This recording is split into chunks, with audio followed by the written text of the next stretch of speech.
Commodity roundup में आपका स्वागत है। मैं हूं मनीषा गुप्ता। और चीन में कोरोना प्रतिबंधों में थोड़ी ढिलाई और ओपेक के मंथली रिपोर्ट के बाद कच्चे तेल की कीमतों में फिर से तेजी देखने को मिली है। ब्रेंट के भाव $105 के पार निकले हैं। वहीं एमसीएक्स पर सोने को देखने की जरूरत है, जहां पर हमने 53,000 के लेवल्स अब यहां पर बनते हुए देखे हैं। अच्छी खासी बढ़त यहां पर है। Even as US dollar index 2 साल के हाईज पर है और यूएस फेड इस बार इंटरेस्ट रेट ज्यादा बढ़ा सकता है। उसके बावजूद यहां पर अच्छी खासी तेजी सोने में कायम है।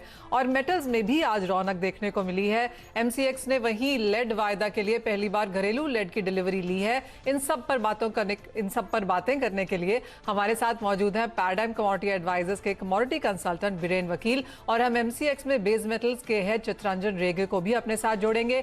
साथ ही अगले सेगमेंट में हमारे साथ होंगे अमूल के एमडी आरएस सोडी। उनसे बात करेंगे दूध और डेयरी सेक्टर के बारे में। लेकिन सबसे पहले यहां पर एक नजर कच्चे तेल पे ही डालेंगे। और बीरेन जी, जिस तरह की तेजी देखने को मिली है, चाहे वो पुतिन की स्टेटमेंट थी कि जो कॉन्वर्सेशन उनकी और यूक्रेन के बीच में हो रही है वो पीस टॉक्स कहीं नहीं जा रहे, ओपेक की रिपोर्ट हमने कल आते हुए देखी, चाइना में अब यहां पर मांग बढ़ेगी क्योंकि रिस्ट्रिक्शंस कम की गई हैं, कितना फायदा और आप यहां पर इन सब चीजों का कच्चे तेल में आता हुआ देखते हैं?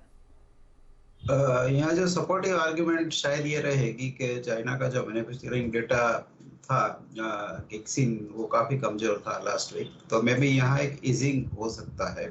मैं 27 बेसिस पॉइंट ईजिंग अगले 1-2 वीक में शायद एक्सपेक्ट कर रहा हूँ, तो उसका थोड़ा बूस्ट मिलेगा। और अगर ये रिलैक्सेशन आता है कोविड क्वारंटाइन में, तो भी थोड़ा बूस्ट मिलेगा। टेंटेटिवली स्पीकिंग हम नाइमेक्स को 110-112 के बीच देखेंगे। और ये शॉर्टन वीकेंड है, मीन्स गुड फ्राइडे हॉलीडे है, और इंडिया में भी 2 दिन मार्केट बंद है, तो शायद थोड़ी वॉलेटिलिटी ज़्यादा रहेगी, क्योंकि ये सीजनलिटी के हिसाब से या शॉर्टन हॉलीडे में थोड़ा कंप्रेशन होता है। ठीक है। तो ये कच्चे तेल पर आपको एक प्राइस मोमेंट के हिसाब से व्यू मिला है, साथ ही वो फैक्टर्स जो कि ड्राइव कर रहे हैं फिलहाल प्राइसेस को, क्योंकि वापस से हमने उबाल बनते हुए देखा है। लेकिन तेजी बेस मेटल्स में भी आती हुई दिखी है। $3200 के ऊपर हमने एल्यूमिनियम में कारोबार देखा है। एमसीएक्स पर भी 2.5% के आसपास की मजबूती, जिंक में, कॉपर 1% ऊपर। और चीन में जो प्रतिबंध है कोरोना के, उसमें जो ढील मिली है उसके कारण प्राइसेस को सपोर्ट मिला है। तो यहाँ से क्या चाल रहेगी, और इस पर बातचीत करते हैं। एमसीएक्स के बेस मेटल्स के हेड चित्रंजन रेग्गी हमारे साथ मौजूद हैं। चित्रंजन जी नमस्कार, स्वागत है आपका। पहले तो इनफैक्ट यही जानना चाहेंगे कि कौन कौन से फैक्टर्स हैं जो कि प्राइसेस को ड्राइव कर रहे हैं आगे के लिए, बेस मेटल्स के हिसाब से क्या ट्रिगर्स आप देख रहे हैं? थैंक्स। सी, मतलब जैसे आपने कहा, ये जियोपॉलिटिकल रीजंस, इसके चलते फिलहाल मोस्टली सभी मेटल्स में जो गड़बड़ या प्राइसेस के चेंजेस हो रहे हैं, उसके लिए मूल कारण वही है। बट मैं इसके पहले ये भी बताना चाहूंगा कि ये सिलसिला, मुझे लगता है, ये कोविड 19 की शुरुआत जो फरवरी मार्च 2019 से हुई थी, तब से जो लॉकडाउन्स हुए और उससे जो सप्लाई चेन में जो डिसरप्शंस आए थे, उससे ये सब मतलब शुरुआत हुई। और उसके बाद एक के बाद एक ये चर्चाओं का सिलसिला और ये डिफिकल्टीज जो है वो चलती गई और भावों में फर्क आया है। नमस्कार। और उससे भी बड़ी खबर एमसीएक्स और आपके लिए तो क्लियरली यही है कि हमने इंडियन गुड डिलीवरी यहां पर लेड में होते हुए देखी है। पहली बार ऐसा हुआ है कि प्रोसेस फर्स्ट जो यहां पर डोमेस्टिकली प्रोसेस लेड है, वो यहां पर फ्यूचर्स कॉन्ट्रैक्ट में हमने आता हुआ देखा है। कैसे देखते हैं इसे? आपको 900 टन से ज्यादा की ये डिलीवरी है फिलहाल। 2 पार्टीज एज ऑफ नाउ आपने यहाँ पर अप्रूव करी हैं रादर। किस तरह से पार्टिसिपेशन और किस तरह से इंडस्ट्री ने इसे फीडबैक दिया है? काफी अच्छा अनुभव रहा मनीषा। सबसे पहले जो हमने काम किया वो ये था कि जो ग्रेड हमने इंडस्ट्री से मिलकर के हमारी प्रोडक्ट एडवाइजरी कमेटी के गाइडेंस में जो हमने ग्रेड तैयार करी थी, उसमें बीआईएस में एम्पैनलमेंट हुआ और ग्रेड 4 के तहत जो हमने केमिस्ट्री लाई थी, वो इनफैक्ट जो एलएमई की 4 ग्रेड्स हैं उसके मुकाबले उसकी जो 99.97 प्योरिटी की ग्रेड है, उसके मुकाबले हमारी ग्रेड सुपीरियर है 99.98% प्योरिटी की। तो इंडस्ट्री का सपोर्ट का रुझान इस कॉन्ट्रैक्ट के प्रति था ही। वो चालू होने के बाद हमने एक बड़ा विस्तृत प्रोसेस कायम किया था, जिसके तहत लोग अप्लाई कर सकें और स्क्रूटनी के बाद, टेस्टिंग के बाद 2 मरतबा प्रोडक्शन होने के बाद वो कंज्यूमर्स पे जाकर के टेस्ट होना, वो सब कार्रवाई के बाद हमने 2 प्रोड्यूसर्स को एम्पैनल किया था, जो गुड डिलीवरी एमसीएक्स में डिलीवरी हो सकती है। और मार्च के महीने में हमने ये, जैसे आपने सही बताया, करीब मेरे ख्याल में 965 टन की डिलीवरी डोमेस्टिक मेटल्स की भी हुई। मतलब बाकी एलएमई रजिस्टर्ड ग्रेड ब्रांड जो हैं वो तो डिलीवर हो ही रहे हैं, पर ये पहली मर्तबा था जब MCX recognise domestic lead brands की डिलीवरी भी हुई मार्च के सेटलमेंट।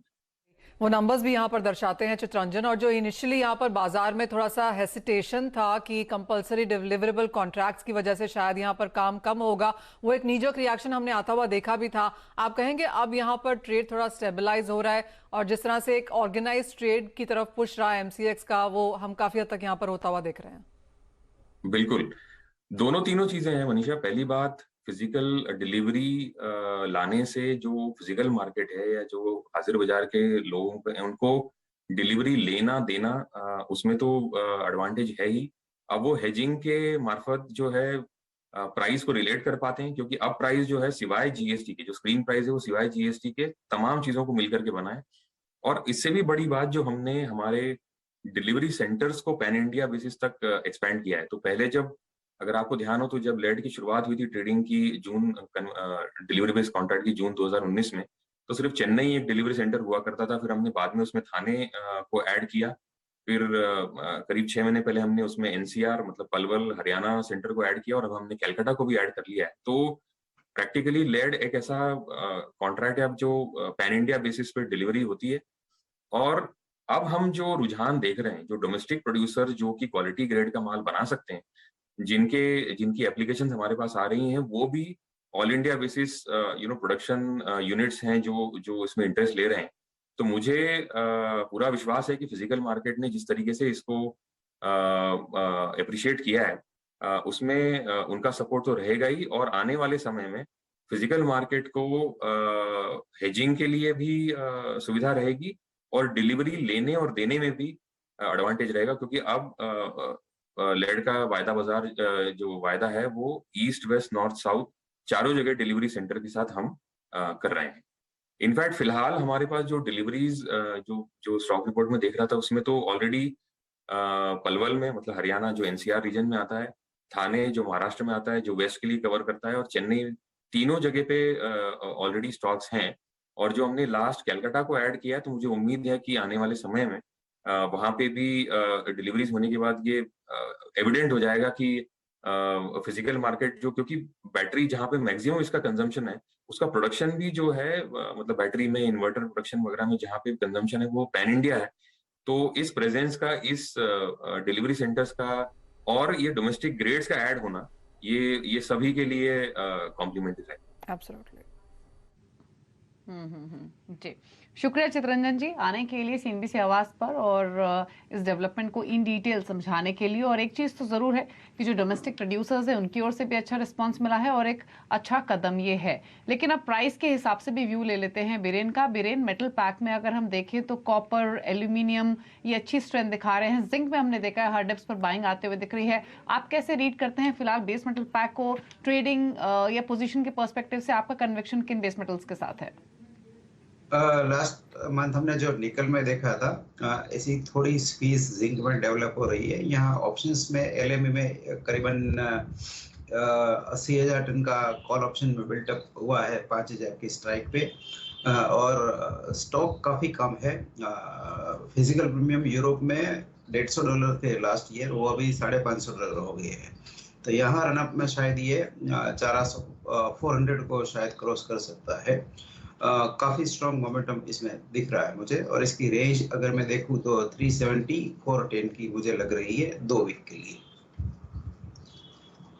बढ़त यहाँ पर अक्रॉस मेटल्स देखने को मिली है। क्लियरली जैसे कहा गया कि एक रौनक है इस बाजार में, लेकिन रौनक यहाँ पर सोने चांदी में भी है बिरेन जी। 53,000 के स्तर यहाँ पर हमने एमसीएक्स में आते हुए देखे हैं। 4 हफ्ते के हाईज पर यहाँ कारोबार है। चांदी में अच्छी खासी तेजी है। क्या यहाँ खरीदारी करना चाहेंगे? और क्योंकि ये लॉन्ग वीकेंड है, जैसे आपने कहा ट्रंकेटेड वीक है, तो आज की स्ट्रैटेजीज यहाँ पर कैसी रहनी चाहिए? यहाँ इंट्राडे के हिसाब से मैं शॉर्ट प्रेफर करूंगा 53,100 पे। स्टॉप लॉस भी मेरा बहुत टाइट रहेगा। 53,280 का, और टारगेट रहेगा अराउंड 52,600 52,700 का। इन्फ्लेशन जिस हिसाब से बढ़ रहा है तो शायद फेड का टाइटर हाइक्स आए, वो देखते हुए मैं थोड़ा लॉन्ग टर्म इसमें नहीं प्रीफर करूंगा। शॉर्ट टर्म ट्रेड प्रेफरेबली सिर्फ इंट्राडे ही प्रीफर करता हूँ। ठीक है, चलिए, तो ये स्ट्रैटेजीज आपको मिली हैं गोल्ड सिल्वर पर और साथ ही बेस मेटल्स पर। शुक्रिया वीरेन आने के लिए शो में और अपनी स्ट्रैटेजीज बताने के लिए। रुक रहे हैं इसी के साथ एक ब्रेक के लिए। ब्रेक के बाद हमारे साथ जुड़ेंगे अमूल के एमडी RS सोधी, होगी उनसे खास बातचीत एक छोटे से ब्रेक के बाद।